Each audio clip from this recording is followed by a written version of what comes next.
माननीय अध्यक्ष जी, जिस बदलाव को हमने अस्वीकार किया उसका परिणाम क्या है? फ्रेट कॉरिडोर, इतने मनोमंथन के बाद कई वर्षों तक उसके बाद योजना बनी।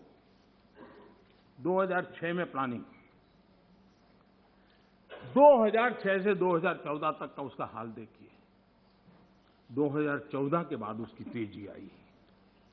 यूपी में सरयू नहर परियोजना 70 के दशक में शुरू हुई, 70 दशक में, और उसकी लागत 100 गुना बढ़ गई। हमारे आने के बाद हमने उस काम को पूरा किया। ये कैसी सोच है, क्या तरीके हैं?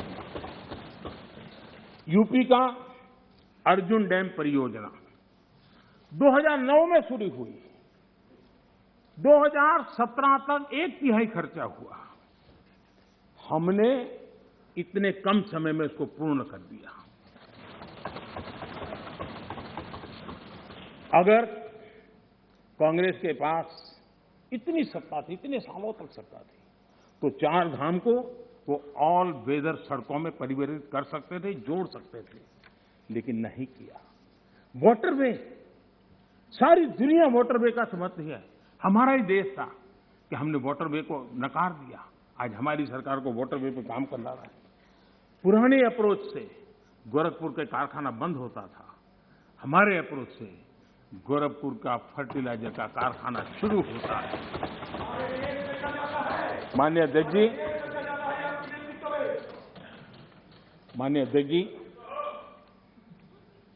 ये लोग ऐसे हैं जो जमीन से कटे हुए हैं, उसके कारण उनके लिए फाइल की मूवमेंट, फाइल में सिग्नेचर करके कौन अगला मुलाकाती आएगा उसी के इंतजार में जो रहते हैं।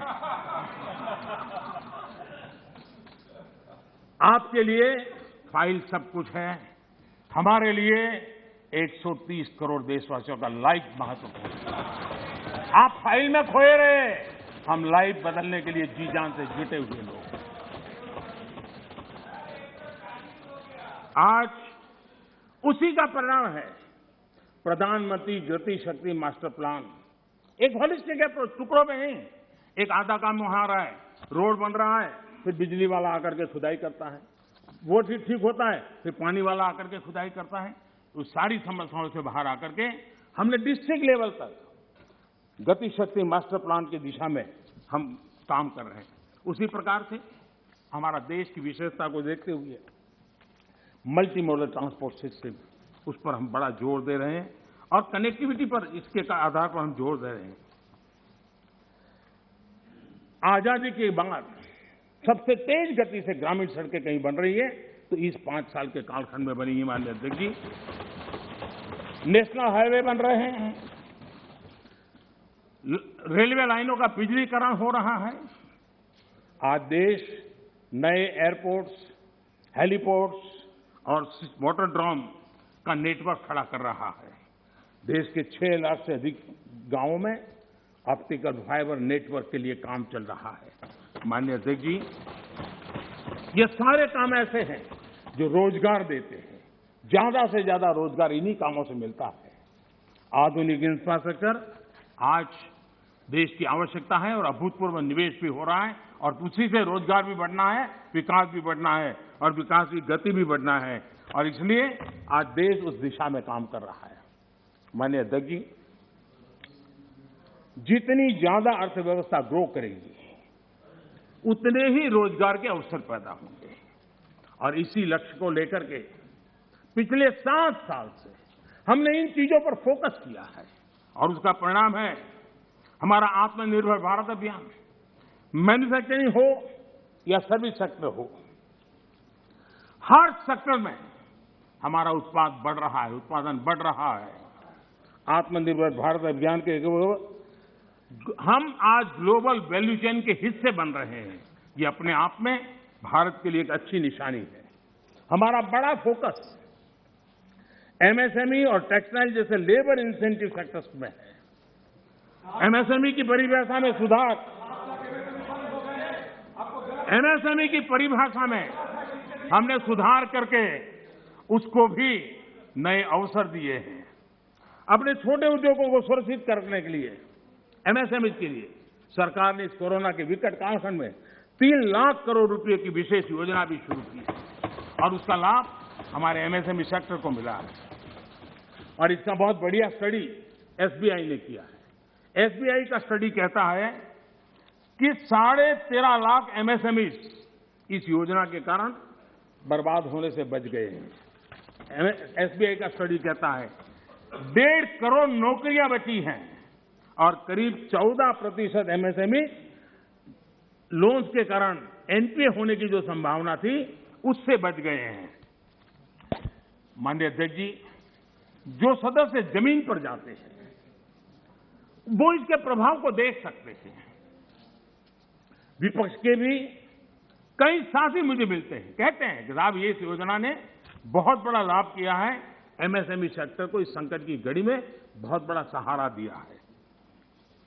माननीय अध्यक्ष जी, उसी प्रकार से मुद्रा योजना कितनी सफल रही, हमारी माताएं बहनें कितनी इस क्षेत्र में आई हैं। लाखों लोग बिना गारंटी बैंक से लोन लेकर के आज अपना स्वरोजगार की दिशा में आगे बढ़े और खुद तो करते हैं, 1-2 लोगों को रोजगार भी देते हैं। स्वनिधि योजना, स्ट्रीट वेंडर्स, कभी हमने सोचा नहीं, पहली बार आजादी के बाद स्ट्रीट वेंडर्स को बैंक के अंदर से लोन मिल रहा है और हमारा स्ट्रीट वेंडर डिजिटल ट्रांजैक्शन कर रहा है और करोड़ों श्रमिकों को लाभ मिल रहा है।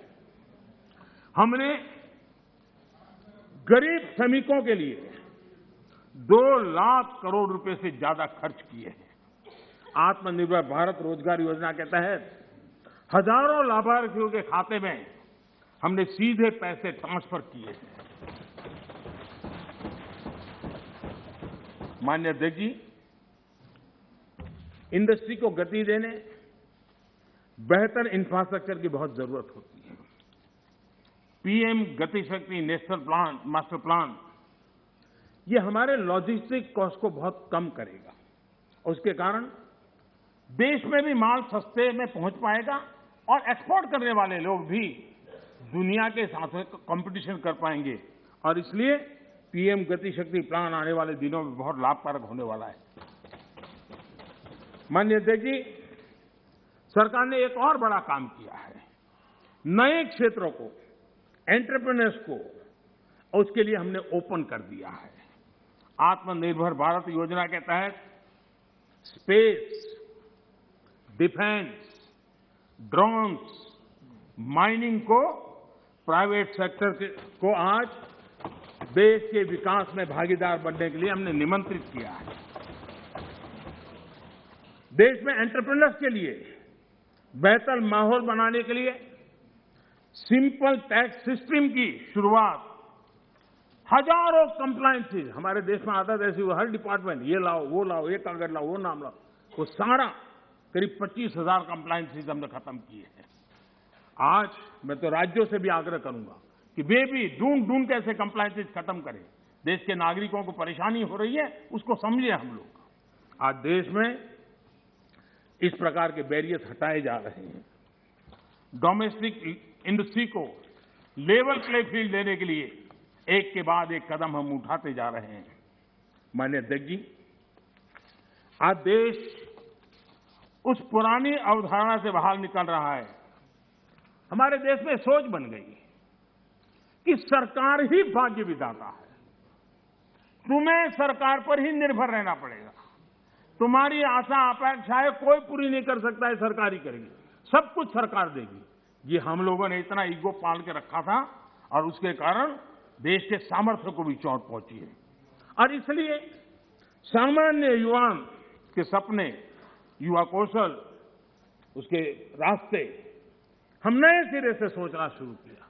सब कुछ सरकार करती है ऐसा नहीं है, देशवासियों की ताकत अनेक गुना ज्यादा होती है।